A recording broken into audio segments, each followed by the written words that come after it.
Hello students, स्वागत है आपका आपकी अपनी पाठशाला में। मैं आशा करता हूँ कि आप सब लोग अच्छे होंगे और अपनी पढ़ाई भी आप लोग अच्छे से कर रहे होंगे। तो ये क्लास 19th होने वाली है हमारी इस लेक्चर सीरीज की। एंड इस वीडियो में हम इंग्लिश लैंग्वेज के कुछ न्यू वर्ड्स पढ़ेंगे with in meaning, example, sentence, antonym and synonyms. तो ये वीडियो उन सब बच्चों के लिए काफ़ी हेल्पफुल रहेगी जिनकी वोकैब थोड़ी वीक है या फिर वो किसी भी कॉम्पिटिटिव एग्जाम की प्रिपरेशन कर रहे हैं।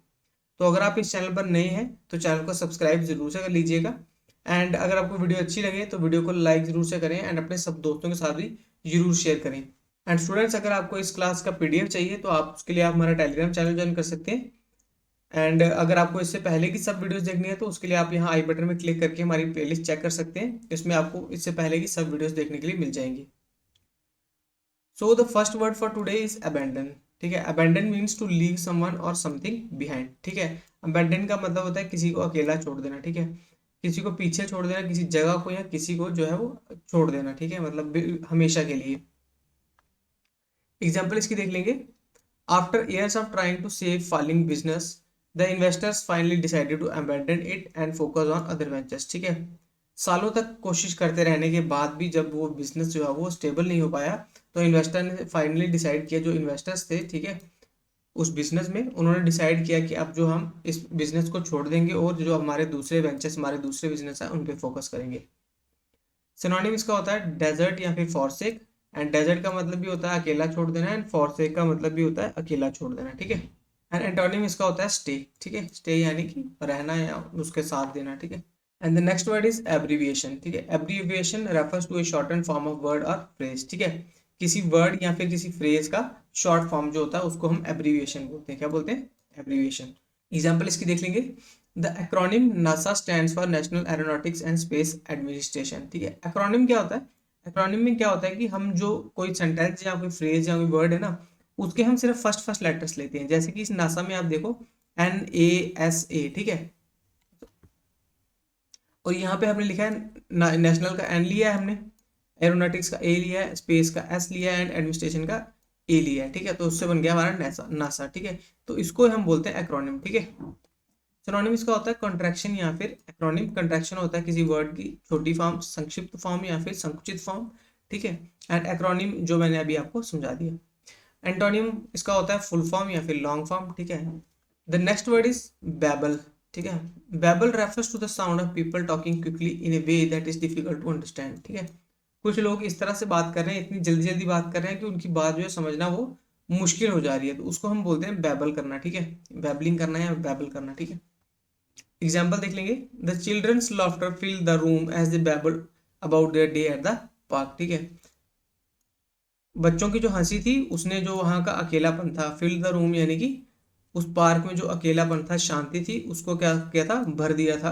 As they babbled, as a babble यानी कि लगातार वो बातें कर रहे थे अपने दिन के बारे में पार्क में। ठीक है, जैसे एक दूसरे को बता रहे थे कि मेरा दिन कैसा रहा, मैंने क्या किया, मैं स्कूल गया, मैंने टिफिन में ये लिया था। ठीक है, वो सब चीज़ें वो एक दूसरे से शेयर कर रहे हैं एंड काफ़ी लाउड वॉइस में शेयर कर रहे हैं और काफ़ी ज़्यादा बच्चे एक साथ कर रहे हैं, तो वो कुछ भी समझ पाना जो है वो मुश्किल हो रहा है। सिनोनिम इसका होता है चैटर या फिर जैबर। चैटर का मतलब होता है लगातार बकबक करते रहना एंड जैबर होता है अनाप शनाप कुछ भी बात करते रहना। ठीक है, एंटोनिम इसका आता है एनंसिएट या फिर स्पीक क्लियरली। एनंसिएट का मतलब होता है अपनी बात को जो है वो क्लियरली एक्सप्रेस करना या व्यक्त करना, एंड स्पीक क्लियरली का मतलब साफ साफ बात करना। ठीक है, and the next word is backlash. Backlash refers to strong negative reaction by large number of people. ठीक है, एक स्ट्रॉन्ग नेगेटिव रिएक्शन। ठीक है, किसी भी चीज़ को लेके नेगेटिव रिएक्शन मिलना किससे? लार्ज नंबर ऑफ पीपल से। ठीक है, कोई पॉलिसी है, कोई नया रूल है, कोई कानून है, तो ठीक है, उसको जो नेगेटिव रिएक्शन मिलता है हम उसको बोलते हैं बैकलैश। ठीक है, एग्जाम्पल देख लेंगे। The new policy announcement caused a significant backlash from the employees. ठीक है, जो कंपनी ने नई पॉलिसी अनाउंस करी, ठीक है, उसकी वजह से कंपनी को काफ़ी जो है बैकलैश फेस करना पड़ा। ठीक है, कहाँ से? एम्प्लॉयज़ के द्वारा। ठीक है, कि एम्प्लॉयज़ ने उसको अपोज किया। ठीक है, सिनोनिम इसका होता है ऑपोजिशन या फिर क्रिटिसिज्म। ठीक है, ऑपोजिशन होता है विरोध करना एंड क्रिटिसिज्म होता है आलोचना करना। एंड एंटोनिम इसका होता है सपोर्ट या फिर अप्रूवल। ठीक है, सपोर्ट करना या फिर अप्रूव करना किसी चीज़ को। ठीक है, and the next word is candid. Candid means truthful and straight forward. ठीक है, सच्चा और स्ट्रेट फॉरवर्ड मतलब सीधी बात करता है, सीधी बात, नो बकवास। एग्जाम्पल इसकी देख लेंगे, I appreciate your candid feedback on my presentation. तुमने जो अपना ऑनेस्ट फीडबैक दिया है या फिर ईमानदारी से जो तुमने मेरी प्रेजेंटेशन में फीडबैक दिया है उसे मैं अप्रिशिएट करता हूँ, ठीक है, उसकी मैं सराहना करता हूँ। सिनोनिम्स का होता है ऑनेस्ट या फिर फोर्थराइट, ठीक है, ईमानदार या फिर सच कहने वाला, ठीक है। फोर्थराइट होता है वो इंसान जो हमेशा सच बोलता है, ठीक है। एंड एंटोनिम इसका होता है डिसीटफुल या फिर डिसऑनेस्ट, ठीक है, बेईमान या फिर कपटी या और बहकाने वाला, ठीक है। डिसीटफुल का मतलब होता है बहकाने वाला। And the next word is catastrophe. Catastrophe refers to a sudden and wide spread disaster, ठीक है, अचानक से काफी ज्यादा भयावह जो है नुकसान हो जाना, डिजास्टर हो जाना, ठीक है, उसको बोलते हैं हम कैटास्ट्रॉफ या आपदा या फिर विपत्ति हम जिसको बोलते हैं। एग्जाम्पल इसकी देख लेंगे, the earthquake was a catastrophe that left many people homeless, ठीक है। अर्थक्वेक एक ऐसा ही विपदा थी जिसने हजारों लोगों को या बहुत सारे लोगों को बेघर कर दिया था, होमलेस यानी बेघर कर दिया था। सिनोनिम इसका होता है डिजास्टर या फिर कैलामिटी, एंड दोनों का ही मतलब होता है विपदा या फिर आपत्ति, ठीक है। एंड एंटोनिम इसका होता है ट्रायम्फ या फिर विक्ट्री, ठीक है, दोनों का मतलब होता है जीत। And the next word is dated. Dated mean something that is old fashion और नो लॉन्गर रेलिवेंट। कोई ऐसी चीज जो कि क्या है, ओल्ड फैशन यानी पुराने जमाने की है या फिर आज के जमाने में बिल्कुल भी रेलिवेंट नहीं है, बिल्कुल भी मैच नहीं खाती है। डेटेड का मतलब होता है पुराना, ठीक है। एग्जाम्पल देख लेंगे, the fashion style she chose for the event look dated compare to the modern trends, ठीक है। जो फैशन स्टाइल उसने चूज किया था इवेंट के लिए वो काफी डेटेड लगता था, ठीक है, मतलब पुराना था as compare to the modern trends, जो आज के जमाने के ट्रेंड के हिसाब से बड़ा पुराना लग रहा था, ठीक है। सिनोनिम इसका होता है आउटडेटेड या फिर एंटीक्वेटेड, ठीक है, जो आउटडेट हो चुका है, ठीक है, पुराना हो चुका है। एंटीक्वेटेड क्या होता है, एंटीक चीजें, ठीक है, पुराने जमाने की चीजें। एंटोनिम इसका होता है करंट या फिर मॉडर्न, ठीक है। The next word is debate. Debate refers to a formal discussion on a particular topic, ठीक है, किसी पर्टिकुलर टॉपिक पे एक फॉर्मल डिस्कशन या फिर बहस हम कह सकते हैं, ठीक है, डिबेट को। एग्जाम्पल देख लेंगे, the candidates engage in A heated debate during the presidential debate, ठीक है, जो कैंडिडेट्स थे वो क्या, उनके बीच में गहमा गहमी हो गई, ठीक है, गर्मा गर्मी हो गई प्रेसिडेंशियल डिबेट के दौरान, ठीक है। सिनोनिम्स का होता है आर्ग्यू या फिर डिस्कस, ठीक है, आर्ग्यू यानी बहस करना एंड डिस्कस का यानी आपस में बातचीत करना, ठीक है। एंटोनिम इसका होता है एग्री और सपोर्ट, ठीक है, मानना किसी बात को, एग्री करना किसी बात पे या फिर उस चीज को सपोर्ट करना। And the next word is eclectic, ठीक है। एक्लेक्टिक रेफर्स टू सिलेक्टिंग और चूजिंग फ्रॉम वेरियस सोर्सेस और स्टाइल्स, ठीक है, बड़े सारे सोर्सेस या स्टाइल से चुन चुन के किसी चीजों को सामने लाना या एक लिस्ट में लाना, ठीक है, या फिर लोगों के सामने रखना, उसको हम बोलते हैं एक्लेक्टिक, ठीक है।